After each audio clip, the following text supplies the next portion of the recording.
Greeting everyone, I will present to you our work on compiler and optimization level recognition using graph neural networks. In the domain of maintenance, vulnerabilities are weaknesses that can be exploited in some binary. Without care, a commercial off-the-shelf containing a CVE could be incorporated into some new software.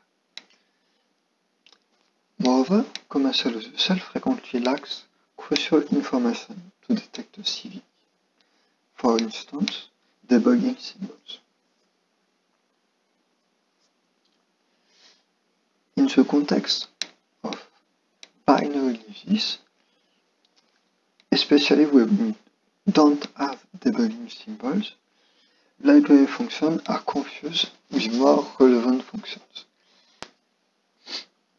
This is why library function identification is relevant.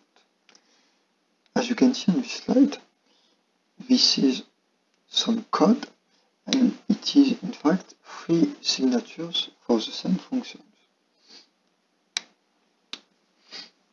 So in the context of binary analysis, or in the context of identifying CVE, we would like to use signatures to match some knowledge, we could say. And so we need different signatures for each compiling environments. For instance, in this image, the function fontTry_addEntry has 2 different signatures because, again, compiling environment will affect the shape of something that is related to a control flow graph.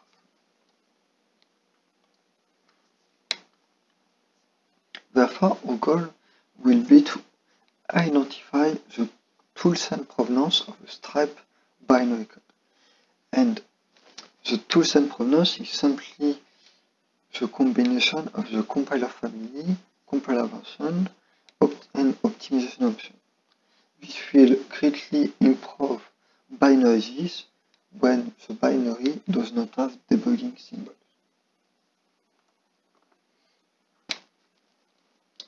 This problem has already been studied, but with a focus of binary function identification. There are a couple of issues with it. First, this makes for a very low-level approach, where a small amount of data in each function will decide a label. Secondly, there are thousands of binary functions in one binary file, so this is rather expensive and it puts a limit on the number of source files to consider. So as you can see there, in Himalaya, they use simply the byte, they leave the byte in the function, more or less with some natural language processing over bytes. So this is really low. And secondly, we have another issue, which is that each source code is traditionally compiled with every toolchain configuration. So, for instance, in the case of Rosenblum et al., where, well, as you can see in there are some configuration, okay, so approximately 20, and each different source code will be compiled using each configuration, which I think make a task a bit too easy, and there are usually a limited number of configurations because the more you have configuration, the more you have binary file.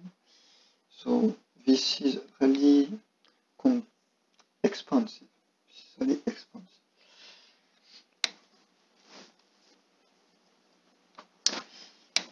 That's why I will make a contribution to this problem.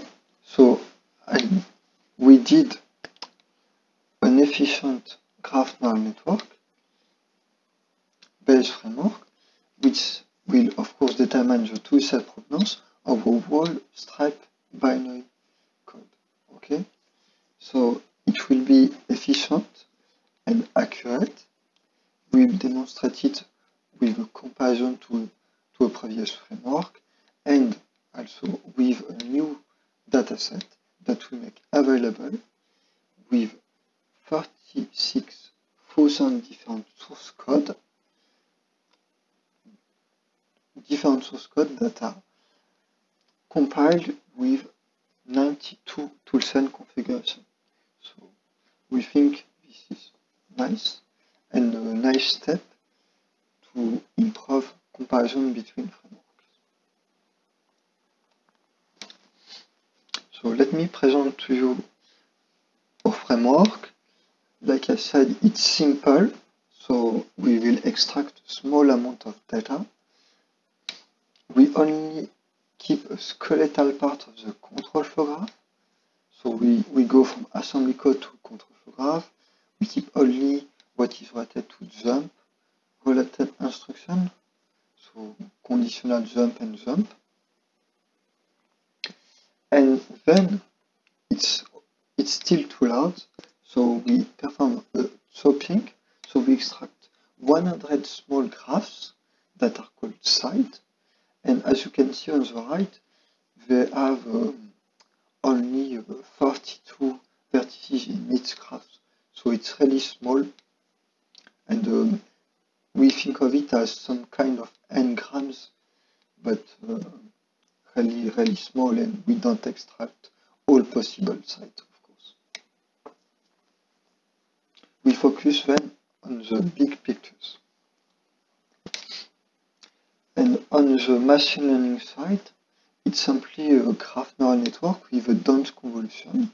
That is, each convolution output is given to the next step, which is the next convolution,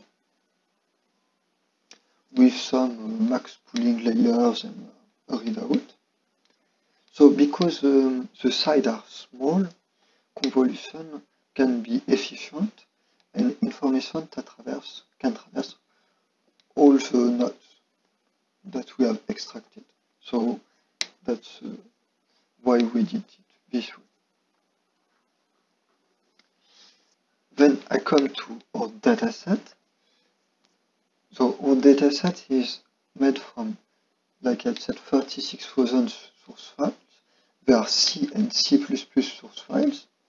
They solve 91 problems from the website, which is a code solving challenge, Codeforce. So there are 46 different source files, but in fact they only implement 91 different functionalities. And we have, like I said before, 91 different, sorry, I confuse, 92, it is really close, 92 different compiler configurations.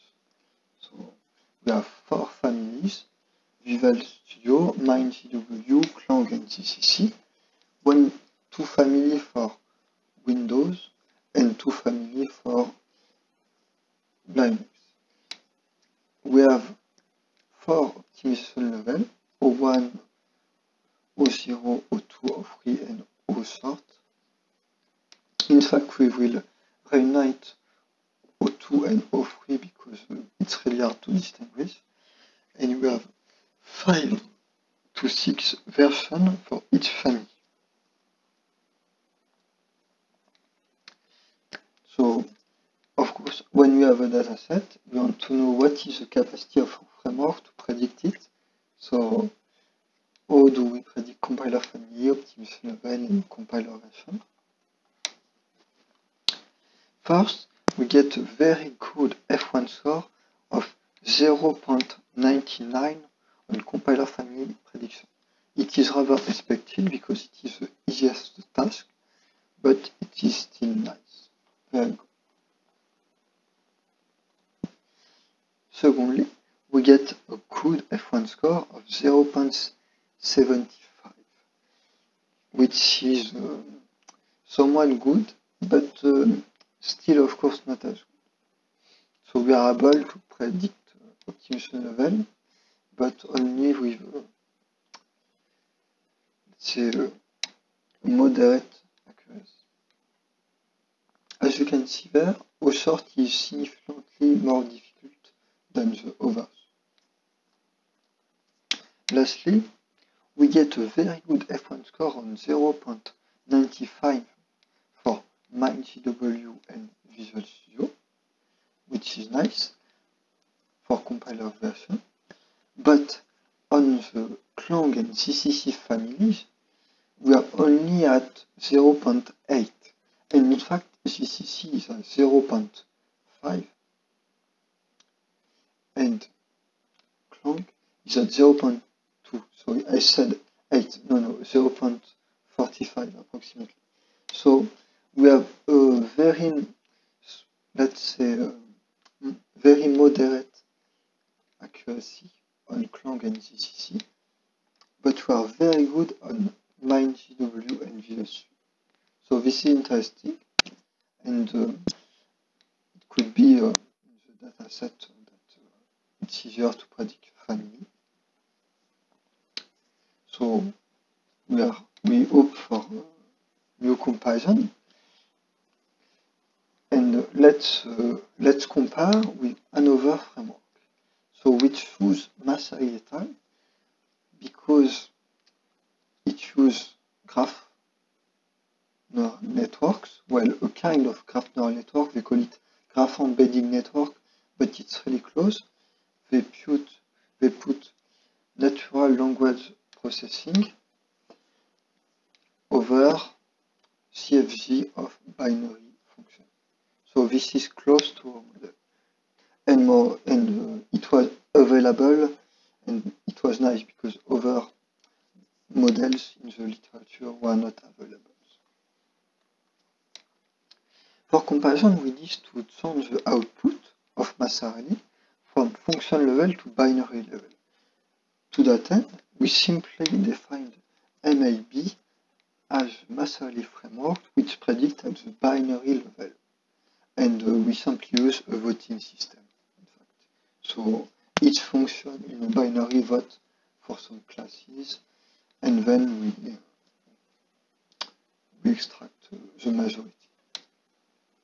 On the other side, we will also transform our output from binary to function.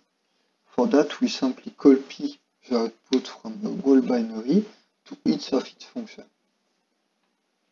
So that's the experiment. One little detail is that since Massari is really slower, it's only done a small amount of data, so only a small part of our dataset. So what are our results? Well, first, we outperform Massari et al. At both the function and the binary level. So as you can see on this table, whether we are on the function level, you can see we are as good or really close as good as Massari, and we are on optimization and version, we are way better than Massari. So this is the Massari setting, so he should be better than us. And on our setting, we are also better on compiler optimization and version. So we have a good accuracy, and moreover we are efficient because we do not need to split binary into functions. So we are, let's say, 100 and well, more than 100 times faster than pre-processing. So this is really faster. And we are also faster during learning phase. It's less than 100 faster, but it is still nice to be 68 faster during this phase. That's because we have a small amount of data again. For conclusion, classification on the whole binary level works, and our sample framework is indeed efficient. For future work, we would like to have richer semantic features, first. Secondly, natural language processing techniques could be added without being too complex. And most importantly, we would like to make comparison between frameworks, for instance, on this dataset. But like we said before, framework and dataset are available at these addresses and could be used in either way to compare. Thank you for your attention.